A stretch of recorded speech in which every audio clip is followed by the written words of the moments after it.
Welcome to Farhan commerce classes. मैं जुल्करनैन, आपका business studies का टीचर। तो आज मैं आपके सामने आया हूं जो हम चैप्टर पढ़ रहे थे, किसका? क्लास 11 बिजनेस स्टडीज का। हम कौन सा चैप्टर पढ़ रहे थे सर? चैप्टर 1 की पढ़ाई कर रहे थे। तो आज जो है हम उसी चैप्टर को और कंटिन्यू लेकर के जाएंगे।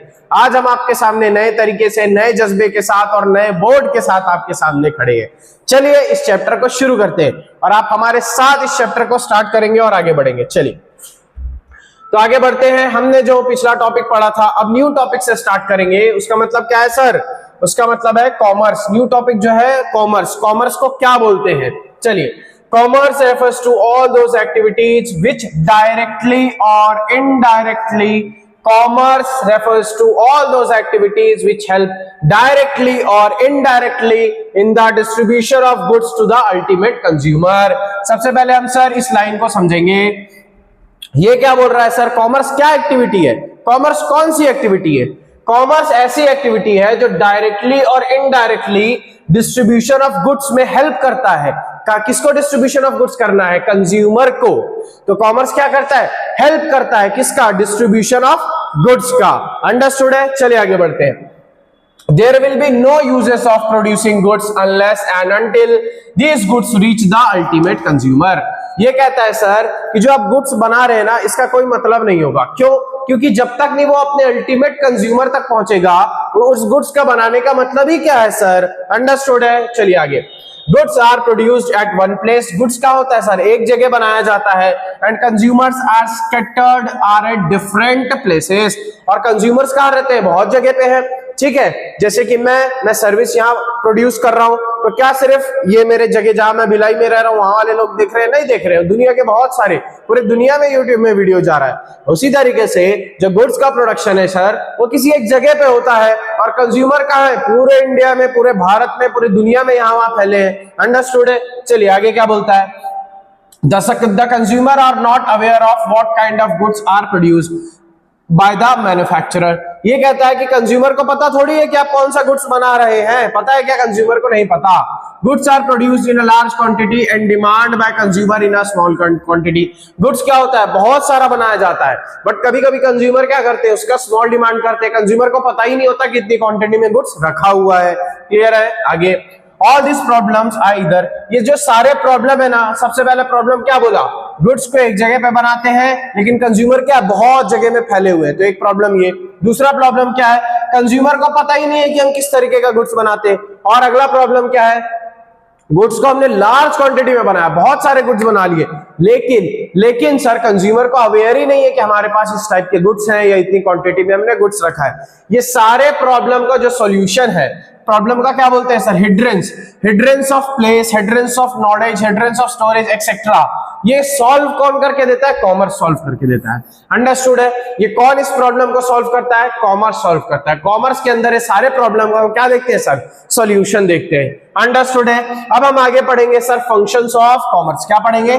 Functions of commerce. ठीक, क्या पढ़ेंगे? Functions of commerce. चलिए आगे फंक्शंस ऑफ कॉमर्स देखते हैं। आइए, फंक्शंस ऑफ कॉमर्स, ये आपके सामने कुछ पॉइंट्स है। ठीक है, आपके सामने बुक होगा, आपके पास बुक होगा तो उस बुक में देखेंगे। अगर आपके पास बुक नहीं है तो मैं थोड़ा साइड हो जाता हूं, इसका आप स्क्रीनशॉट ले लें और स्क्रीनशॉट लेने के बाद जो है इसमें आप बुक में गौर करेंगे और ध्यान देंगे। चलिए स्टार्ट करते हैं। पहला पॉइंट क्या बोलता है सर? ये helps in removing the hindrance of person. क्या बोलता है सर? पहला, ध्यान से देंगे, हेडिंग हमेशा ध्यान से पढ़ना है। Helps in removing the hindrance of person. ठीक है, ये क्या करता है? जो हिंड्रेंस ऑफ पर्सन है, जो पर्सन का प्रॉब्लम है, इसको क्या करता है? रिमूव करता है। सर इसका मतलब क्या है? चलिए अंदर पढ़ो। A large variety of goods are produced by a group of persons called producer. ये पर्सन कौन है सर? ग्रुप ऑफ पर्सन कौन है? प्रोड्यूसर। बहुत सारा गुड्स बनाया जाता है मार्केट में। अंडरस्टूड है? इस कंट्री में, इस दुनिया में बहुत सारे गुड्स को बनाया जाता है। वो गुड्स बनाते कौन है? प्रोड्यूसर बनाते हैं। These goods are produced by another group of persons called consumer. These goods are produced for another group. ये क्या होता है? गुड्स को for another group। ठीक है, ये गुड्स को एक ग्रुप ने बनाया जिसको हम कहते हैं प्रोड्यूसर। इस गुड्स को for another group, किस another group के लिए बनाया गया उसको हम कहते हैं कंज्यूमर। समझ में आया? गुड्स को जो बना रहा है वो प्रोड्यूसर, और जो दूसरे ग्रुप के लिए बना रहा है, जो इस गुड्स को कंज्यूम करेगा, उसको हम क्या बोलेंगे? कंज्यूमर। समझ में आया? चलिए आगे। There is no direct relation between producer and consumer. ये क्या कह रहा है सर? प्रोड्यूसर और कंज्यूमर के बीच में कोई डायरेक्ट रिलेशन होता है क्या? कोई डायरेक्ट रिलेशन नहीं होता सर। प्रोड्यूसर गुड्स बनाता है और कंज्यूमर गुड्स को कंज्यूम करता है। तो क्या इन दोनों लोगों के बीच में कोई डायरेक्ट रिलेशन होता है क्या? मुझे पता है क्या कौन प्रोड्यूस कर रहा है? हमें कोई आइडिया होता है? कोई भारत में कोई कहीं भी प्रोड्यूस कर सकता है, लेकिन हमें कुछ पता होता है क्या कौन प्रोड्यूस कर रहा है, कितना प्रोड्यूस कर रहा है, कहां प्रोड्यूस कर रहा है? हमें कुछ आइडिया नहीं होता है। कंज्यूमर को कुछ पता नहीं होता। कंज्यूमर को इतना पता होता है कि मुझे कंज्यूम करना है। आगे, द ट्रेड सेगमेंट, ये जो ट्रेड सेगमेंट है कॉमर्स के अंदर पढ़ेंगे, the trade segment of commerce create a link between producer and consumer. ये जो कॉमर्स का ट्रेड सेगमेंट है, ये क्या बनाता है? लिंक बनाता है। किन दो के बीच में सर? प्रोड्यूसर के बीच में, प्रोड्यूसर के बीच में और कंज्यूमर के बीच में। क्या करता है? एक लिंक बनाता है, एक लिंक बनाता है। ये एक दूसरे को जान लेते हैं, एक लिंक बनाता है, क्रिएट करता है। क्या करता है सर? लिंक क्रिएट करता है कि ये दोनों एक दूसरे को जान जाए। अंडरस्टूड है? Trade helps in exchange of goods और services from the producer to consumer and hence remove the hindrance between the producer and consumer. Trade क्या किस तरीके से हेल्प करता है सर? ट्रेड हेल्प करता है कि गुड्स का, सर्विसेज का एक्सचेंज हो सके कंज्यूमर और प्रोड्यूसर के बीच में। ठीक है? ये जो हिंड्रेंस ऑफ पर्सन है, इसको क्या करता है? रिमूव कर देता है। जो दो लोगों के बीच में गैप है, प्रोड्यूसर और कंज्यूमर के बीच में जो गैप है, क्या करता है सर? उसको रिमूव कर देता है। अंडरस्टूड है? समझ में आ रहा है? चलिए आगे बढ़ते हैं। अगला पॉइंट जो हमारे सामने है, वो अगला पॉइंट क्या है sir? Helps in removing the hindrance of place. सबसे पहले हिंड्रेंस ऑफ पर्सन। अंडरस्टूड? अब हिंड्रेंस ऑफ प्लेस की बात कर रहा है। इसमें क्या बोलता है सर? ध्यान से देखेंगे। Goods are produced at one place. ये कह रहा है कि गुड्स एक प्लेस पे, कहीं तो बनाई जाती है एक जगह पे। Where consumer are scattered in different corners of the country. ये कह रहा है कि गुड्स तो एक जगह पे बनाई जाती होगी, ठीक है, बट कंज्यूमर क्या है? पूरे कंट्री में फैले हुए। किसी एक जगह पे कोई कंज्यूमर बैठा है कि नहीं? पूरे कंट्री में कंज्यूमर फैले, लेकिन गुड्स तो एक जगह पे बनाई जा रही है, फिक्स प्लेस पे बनाई जा रही है। आगे, there is a place gap between the producer and consumer. एक प्लेस गैप बन जाता है। ठीक है, मैं तो यहां हूं, मैं तो भिलाई में अपना प्रोडक्शन कर रहा हूं, कंज्यूमर मेरा कर्नाटका में बैठा है। मैं तो दिल्ली में प्रोडक्शन कर रहा हूं, कंज्यूमर मेरा केरला में बैठा है। ये जो प्लेस का जो गैप है ना, उसको फिलफिल करता है कौन? कॉमर्स। चलिए आते हैं अंदर। The transport segment of commerce. Commerce का कौन सा सेगमेंट जो इसको फुलफिल करता है सर? इसको हेल्प करता है फुलफिल करने में? Transport segment. ट्रांसपोर्ट सेगमेंट में क्या होगा? केरला से दिल्ली, दिल्ली से पंजाब, सब जगह जो कोई कहीं गुड्स बना रहा है, कंज्यूमर कहीं और बैठा है, तो क्या होगा सर? ट्रांसपोर्ट सेगमेंट से हम गुड्स का एक्सचेंज कर सकते हैं। देखिए फॉर एग्जाम्पल अगर मैं आपको बताऊं तो देखिए, कोई जैसे है, कोई दिल्ली में बैठा है, कोई दिल्ली में बैठा है,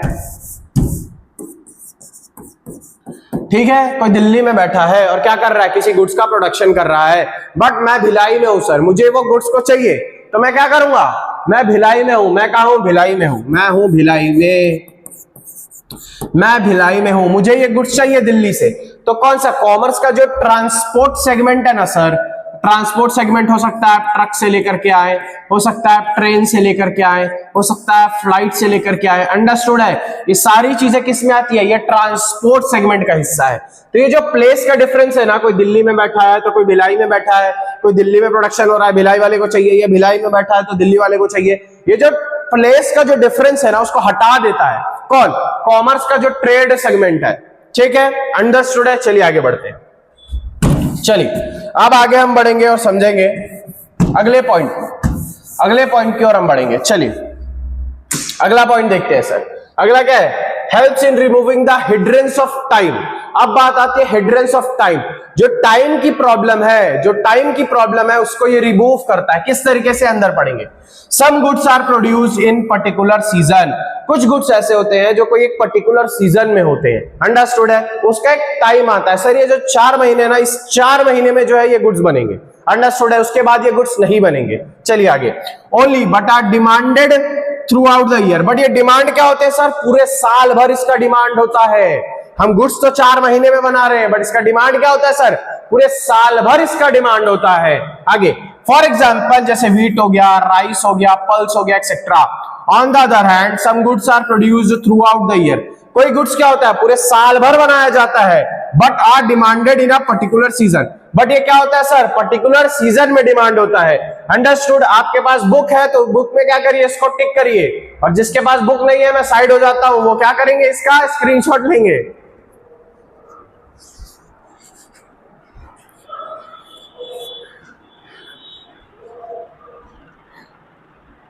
चलिए, अब आप लोगों ने स्क्रीनशॉट ले लिया होगा, शाबाश, ये एकदम जबरदस्त बच्चे हैं हमारे पास, बिल्कुल सुन लेते हैं बात। चलिए आगे बढ़ते हैं। So there is a time gap, तो इससे क्या हो जाता है सर, टाइम गैप डेवलप हो जाता है। अंडरस्टूड।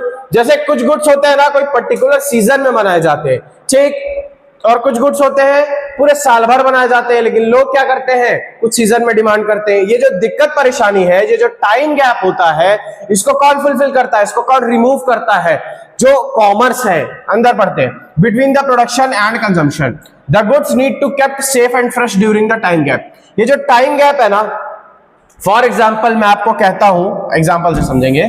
फॉर एग्जाम्पल मैं आपको कहता हूं कि जो एप्पल है, एप्पल जो है वो 4 महीने के बनेगा, जनवरी, फरवरी, मार्च, अप्रैल। एग्जैक्ट नहीं है ना, इसका वास्तविकता से कोई वो नहीं है संबंध, मैं एग्जांपल दे रहा हूं। मैं कहता हूं एप्पल जो है वो 4 महीने में बनेगा, सिर्फ इस 4 महीने में सिर्फ एप्पल का प्रोडक्शन होगा, एप्पल उगाए जाएंगे, इसके बाद जो है एप्पल नहीं होगा, इसका सीजन खत्म हो जाएगा। लेकिन जो लोग हैं, जो पीपल है, जो कंज्यूमर है, क्या करते हैं, पूरा 12 महीना इसका डिमांड करते हैं। तो इस 4 महीने के बाद जो 8 महीना बाकी बचा, उस 8 महीने में सर ये डिमांड फुलफिल कैसे करेंगे, इस गुड्स को हम बचा के कैसे रखेंगे। तो ये जो सेगमेंट है ना कॉमर्स का, वेयर हाउस नाम कहते हैं, वेयर हाउस बोलते हैं। तो जो वेयर हाउस सेगमेंट है, ये क्या करता है सर, गुड्स को सेफ रखता है, प्रोटेक्टेड रखता है, बारिश से बचाता है, डस्ट से बचाता है। अंडरस्टूड है, समझ में आ रहा है। वेयर हाउस मतलब एक इस तरीके का बहुत सारे वेयर हाउस ऐसे बने रहते हैं, उसमें पूरा सिस्टम डेवलप होता है किसी एक गुड्स को बचाने के लिए। तो आप एप्पल ले जाएंगे, जैसे अप्रैल में खत्म हो गया, उसके बाद से जो आगे है वह यहां जाके जमा कर देंगे, स्टॉक इसका जमा कर देंगे, और जैसे जैसे बाकी 8 महीने में रिक्वायरमेंट होगा वैसे वैसे आप निकालते जाएंगे। तो क्या होगा, ये जो है ये उसको बारिश से बचा के रखेगा, धूप से बचा के रखेगा, सारी चीजों से बचा के रखेगा। अंडरस्टूड है, क्लियर है। चलिए अब हम आते हैं हमारे अगले पॉइंट में, helps in removing the hindrance of exchange. जो एक्सचेंज का प्रॉब्लम है, अगर मैंने आपको गुड्स दे दिया तो आप मुझे बदले में क्या देंगे, क्या देंगे, जल्दी बताओ फटाक से, पैसा देंगे। क्या देंगे, पैसा, उसी की बात करता है। The goods and services produced by manufacturer are sold to buyer. जो गुड्स एंड सर्विसेज हम प्रोड्यूस करते हैं वो बायर को हम सोल्ड कर देते हैं, क्लियर है। And exchange of money, sold तो कर देते हैं बट बदले में क्या लेते हैं, पैसा लेते हैं sir. The common medium of exchange is circulated by the banking. और जो हम पैसा ट्रांसफर करते हैं वो किससे करते हैं, बैंकिंग से करते हैं सर, बैंकिंग से। अंडरस्टूड है, क्लियर है। किससे करते हैं, बैंक से करते हैं। अगर मान लो मैंने किसी से लिया, मैं आप लोगों से, मैं यहाँ सर्विस प्रोवाइड कर रहा हूं, मैं बोलता हूं हमारा 499 का कोर्स आने वाला है, जल्दी से फटाफट हमारे FCC अकाउंट में आप पैसे डाल दें। अंडरस्टूड है। तो आप क्या यूज करेंगे, बैंकिंग सर्विस का यूज करेंगे। किसका, बैंकिंग सर्विस का यूज करेंगे। वही कहता है ये, जो एक्सचेंज का दिक्कत परेशानी है ना, वो भी हम उसको आसान कर देते हैं, किससे, बैंकिंग सिस्टम से। अंडरस्टूड है, क्लियर है। चलिए आगे बढ़ते हैं। अगला पॉइंट जो है आपका point 6, helps in removing the hindrance of risk. ये पेज आपके पास बुक में है तो ठीक है, जिसके पास नहीं है तो फटाफट स्क्रीनशॉट लेंगे, मैं 2 मिनट साइड हो जा रहा हूं।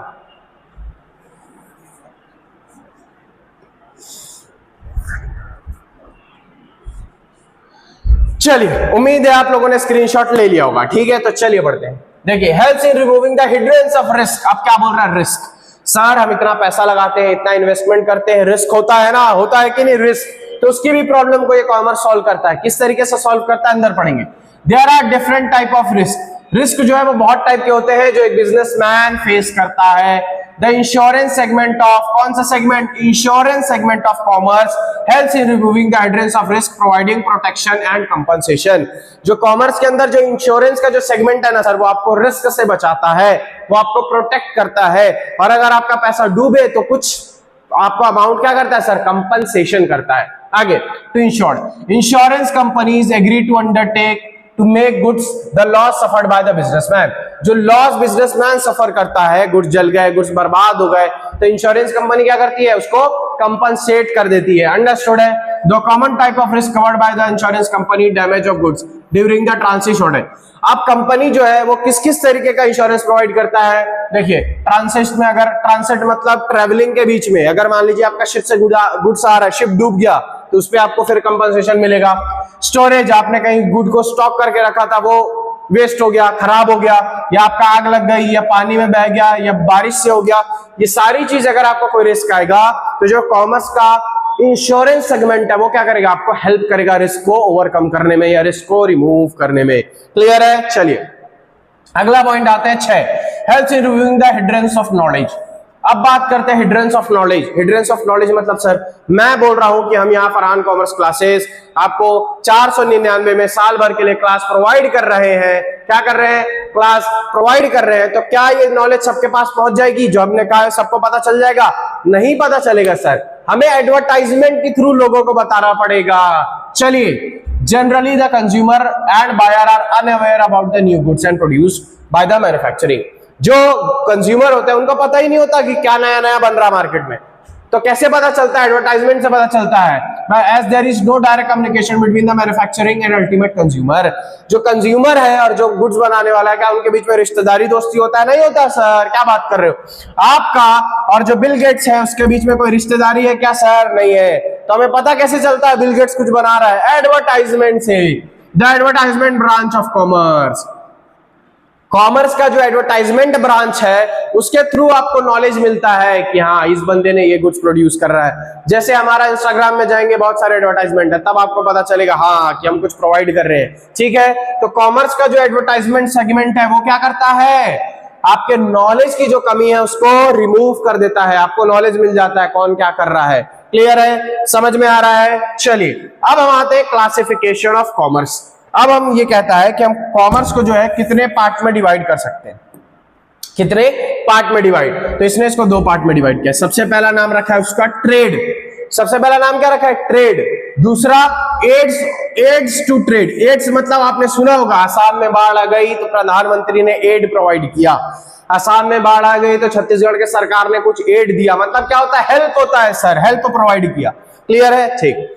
ट्रेड मतलब बिजनेस, मैं यहां से कुछ गुड्स का ट्रेड कर रहा हूं, यहां से वहां बेच रहा हूं, वहां से यहां बेच रहा हूं। ठीक है, नॉर्मल टर्म में हम उसको करते हैं बिजनेस कर रहा हूं। आपके समझने के लिए आप उसको लिख लेंगे। अंडरस्टूड है। चलिए अब हम आते हैं इसका बुकिश मीनिंग देखते हैं। ट्रेड मतलब क्या होता है।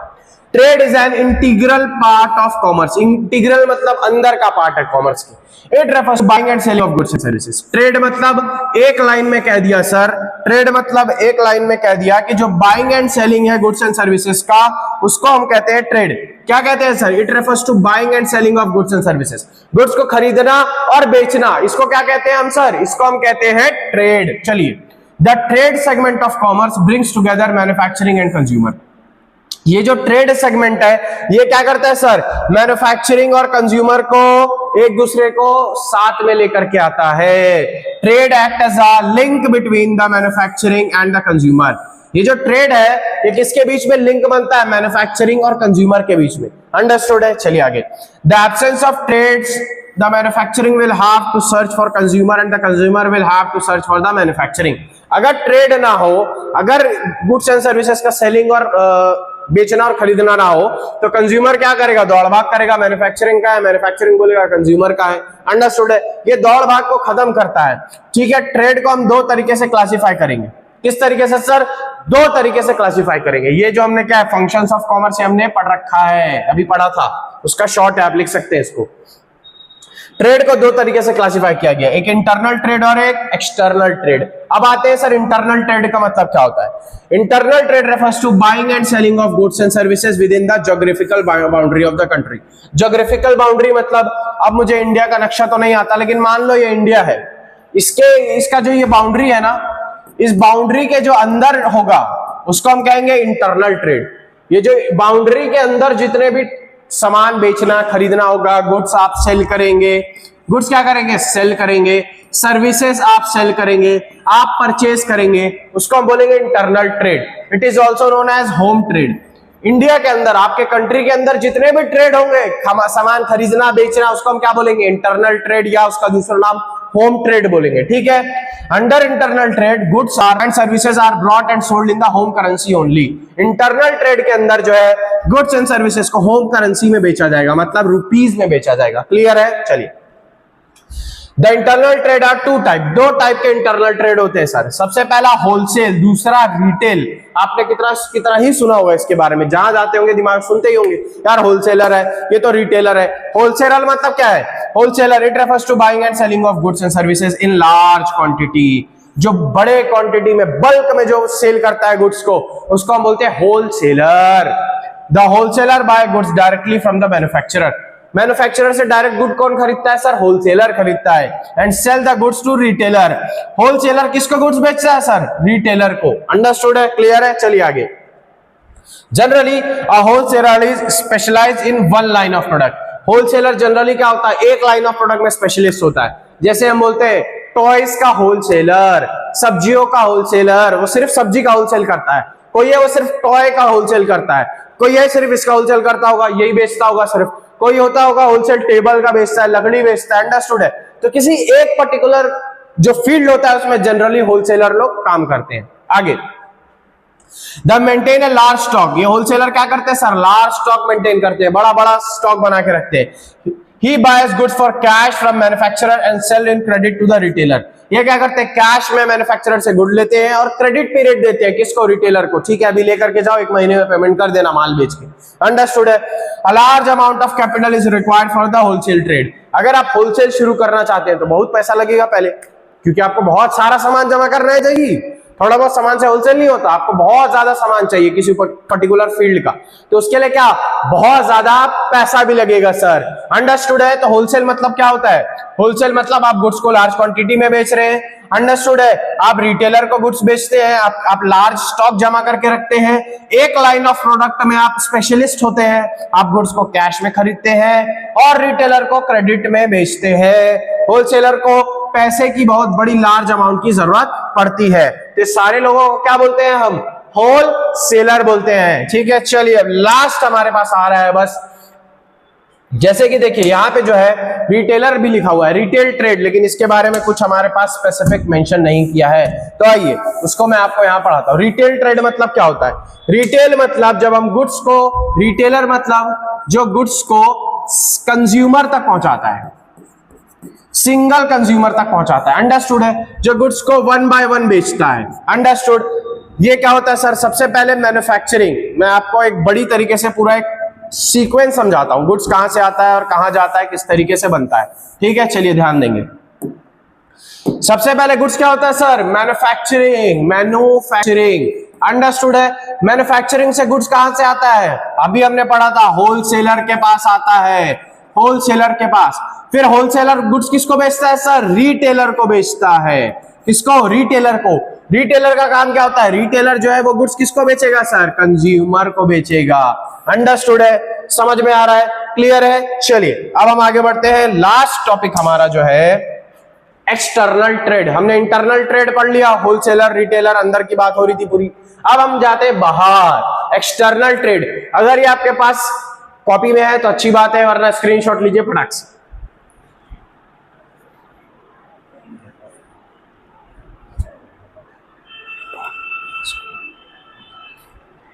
चलिए अब हम आगे बढ़ते हैं, देखेंगे एक्सटर्नल ट्रेड। किसके बारे में बात हो रही है सर? External trade. देखते अंदर क्या लिखा है। External trade refers to buying and selling of goods and services outside the country. Outside, देखो शिप बना है, इंडिया से बाहर ले जा रहा है। जो गुड्स एंड सर्विसेज हम इंडिया के बाहर बेचते हैं, खरीदते हैं, इंडिया के बाहर से खरीदते हैं या इंडिया के बाहर बेचते हैं, उसको क्या बोलते हैं सर? External trade. जो ज्योग्राफिकल है उसके बाहर की बात कर रहा है। चलिए, it is also known as trade between 2 और मोर कंट्रीज। ठीक है, 2 देशों के बीच में ट्रेड हो रहा है, 2-3 देशों के बीच में ट्रेड हो रहा है, उसको हम क्या बोलेंगे? External trade. आगे, external trade enables businessman to provide goods or goods for export, external trade involves completion of various formalities to import and export of goods. एक्सटर्नल ट्रेड में बिजनेसमैन क्या करता है, गुड्स को प्रोड्यूस करता है और एक्सपोर्ट करता है, देश के बाहर बेचता है। लेकिन सर फिर बोलता है उसके लिए कुछ फॉर्मेलिटीज की जरूरत होती है। जैसे हमारे देश में हम चाहे तो यहाँ से कुछ गाड़ी भाड़ा दे करके गुड्स को यहाँ से वहां भेज सकते हैं। भिलाई से मैं रायपुर भेज सकता हूं, मैं दिल्ली भेज सकता हूं। लेकिन जब आपको एक देश से दूसरे देश भेजना है तो बहुत सारी क्या होती है सर, कॉम्प्लिकेशन होते हैं, बहुत सारी लीगल चीजों को, फॉर्मेलिटीज को फुलफिल करना पड़ता है। अंडरस्टूड है। चलिए ये कहता है सर, जो आपने कहा ना एक्सटर्नल ट्रेड, वो दो तरीके के होते हैं। एक्सटर्नल ट्रेड कितने तरीके के होते हैं सर, दो तरीके के होते हैं। चलिए देखेंगे दो तरीके के क्या होते हैं। सबसे पहला जो होता है वो होता है एक्सपोर्ट। सबसे पहला एक्सपोर्ट होता है। क्या होता है export? It refers to sales and exchange of goods and services to other country. It helps encourage export, it reality inflow of foreign exchange. Understood है। जो आप गुड्स को सेल करेंगे ना सर, सेल कहा, दूसरे देशों में, जैसे कि इंडिया से आप गुड्स को भेजेंगे ऑस्ट्रेलिया, ठीक है, तो इसको हम क्या बोलेंगे, एक्सपोर्ट। गुड्स को सेल करना, यहां से गुड्स जाएगा जाएगा जाएगा जाएगा जाएगा, तो इसको हम बोलेंगे एक्सपोर्ट, ठीक है। और रिटर्न में हमें क्या मिलता है, क्या बोला लास्ट में, इनफ्लो ऑफ फॉरेन करेंसी। जो ऑस्ट्रेलिया की करेंसी है वो हमारे पास आएगी आएगी आएगी, इसको क्या बोलते हैं सर, एक्सपोर्ट। गुड्स को दूसरे देश में बेचना, एक लाइन में कहूं तो हम उसको कहते हैं एक्सपोर्ट। अंडरस्टूड है सर, समझ में आ रहा है? चलिए समझ में आ रहा है तो हम आगे बढ़ते हैं। अब एक्सपोर्ट के बाद अगला क्या है, आप लोग पढ़े ध्यान से, क्या लिखा है सर अगला जो है वो है इंपोर्ट। अगला क्या है, import. It refers to buying of goods and services from other country. क्या करना सर, गुड्स एंड सर्विसेज को खरीदना दूसरी कंट्री से। It helps in getting goods which are not available in our country. हमारे कंट्री में जो गुड्स नहीं है तो किससे, इंपोर्ट से वो हमारे कंट्री में आ जाती है। It also helps the country to get raw materials, machinery etcetera. Import से क्या होता है, जो दूसरे देश में जो मशीनरी है, जो रॉ मटेरियल है, वो हमारे देश में आती है। For example X-ray machine sir, X-ray machine जो होती है वो हमारे देश में नहीं बनती है सर, वो क्या होती है, इंपोर्ट होती है, दूसरे देशों से इंडिया लाई जाती है। अंडरस्टूड है, क्लियर है? इंपोर्ट मतलब दूसरे देशों से, जैसे यूएसए हो गया, ऑस्ट्रेलिया हो गया, और भी दूसरे देश है, वहां से गुड्स को अपने देश में लाना, इसको हम कहते हैं इंपोर्ट। जैसे कि जो एक्सरे मशीन है वो हमारे देश में आती है। अंडरस्टूड है? तो इसे हम क्या कहते हैं सर, इसे हम कहते हैं इंपोर्ट। चलिए आगे, लास्ट पॉइंट है एंटरपोर्ट। अब बात आती है सर, आपने तो पढ़ा दिया इंपोर्ट एक्सपोर्ट, ये तो बिल्कुल क्लियर है सर, हमने पहले भी सुना है, आए दिन सुनते रहते सर। ये एंटरपोर्ट जो है वो किस बला का नाम है, एंटरपोर्ट जो है वो किस बला का नाम है, आइए देखते हैं एंटरपोर्ट किस बला का नाम है। It refers to import of goods and services in bulk and export of the same goods. ये क्या बोल रहा है सर, गुड्स एंड सर्विसेज को बेचना, ठीक है, उसको एक्सपोर्ट करना और इंपोर्ट करना बल्क में, ठीक। आगे बढ़ते हैं, आगे क्या बोलता है, make any change to the original form, the goods are purchase from a foreign country sold to another foreign country. बस ये कह रहा है, गुड्स को एक्सपोर्ट करना, इंपोर्ट करना, बल्क में करना, सारी चीजें करना, लेकिन किनके बीच में करना सर, एक कंट्री से दूसरे कंट्री के बीच में। जैसे कि मैं आपको समझाता हूं, एंटरपोर्ट। आइए, एंटरपोर्ट मतलब फॉर एग्जांपल ये इंडिया है, ठीक है, ये इंडिया है, ठीक। अब हमारी दोस्ती है अमेरिका के साथ, ठीक है, हमारी दोस्ती है रशिया के साथ, ठीक है, हमारी दोस्ती है फ्रांस के साथ, क्लियर है, ये सारे कंट्री है यूएई के साथ, हमारी क्या है सर, दोस्ती चलती है, क्लियर है। तो अब एंटरपोर्ट का मतलब क्या होता है सर, एंटरपोर्ट का मतलब ये है, इंडिया ने यूएसए से गुड्स लिया, बोले हमें 100 करोड़ का आप दे दो चावल, राइस दे दो या जो भी है, ऑयल दे दो या जो भी है, अंडरस्टूड है। यूएसए से हमने अपनी कंट्री में लाके यूज नहीं किया, हमने यूएसए को बोला भाई हमें दे दो, और हमने रोड में आते आते बोला कि जाओ यूएई में छोड़ देना, और यूएई को बेच दिया। अंडरस्टूड? इस देश से लिया और इस देश को बेच दिया, इस देश से लिया, इस देश को बेच दिया, इस देश से लिया, इस देश को बेच दिया। अंडरस्टूड है? इसको बोलते हैं हम एंटरपोर्ट। एंटरपोर्ट हम अपने यहां लाके यूज नहीं करते, एक कंट्री से खरीदते हैं, दूसरे कंट्री को बेच देते हैं, इसको हम कहते हैं एंटरपोर्ट। समझ में आया? क्लियर है? चलिए, तो आज की क्लास यहीं तक थी, और आपके लिए एक सरप्राइज है सर। क्या सरप्राइज है सर? देखिए, फरहान कॉमर्स क्लासेस जो आपको 11th और 12th सीबीएसई एक्सक्लूसिव बैच जो आपको recorded plus live lecture plus doubt solving plus WhatsApp में आपको मैसेज करके आप अपने डाउट सॉल्व कर सकते हैं। ये हम आपको जो 4,990 का जो है उसको हम काट के खत्म करके आपके लिए सिर्फ 499 में लेकर के आ रहे हैं। हमारा ऑनलाइन बैच अंडरस्टूड है, धमाकेदार तरीके से पढ़ाई होगी, जबरदस्त तरीके से पढ़ाई होगी। देखिए हमारे क्लास में हमारे टॉपर्स भी निकले हैं 12th से, अंडरस्टूड है 92% सर। अगर चाहते हैं आपकी फोटो यहां लगे और आपके सामने भी 92, 93, 94% लगे तो आप फरहान कॉमर्स क्लासेस को ज्वाइन करिए। और ज्वाइन करने के लिए हमें इस नंबर पर टेक्स्ट कीजिए, या नंबर यहां भी मेंशन होगा। इस नंबर पर हमें क्या करिए सर, टेक्स्ट करिए, कॉल करिए, मैसेज करिए और इसको परचेज करिए और इसका लाभ उठाइए। ये सिर्फ आने वाले अभी 100 लोगों के लिए है। जो 100 लोग सबसे पहले रजिस्ट्रेशन कराएंगे उसको हम 499 में देंगे। उस 100 लोगों के बाद से सीधा जो प्राइस 5,000 पार हो जाएगा, उसके बाद 10,000 भी हो सकता है। तो जल्दी करिए, हमारे क्लासेस को ज्वाइन करिए।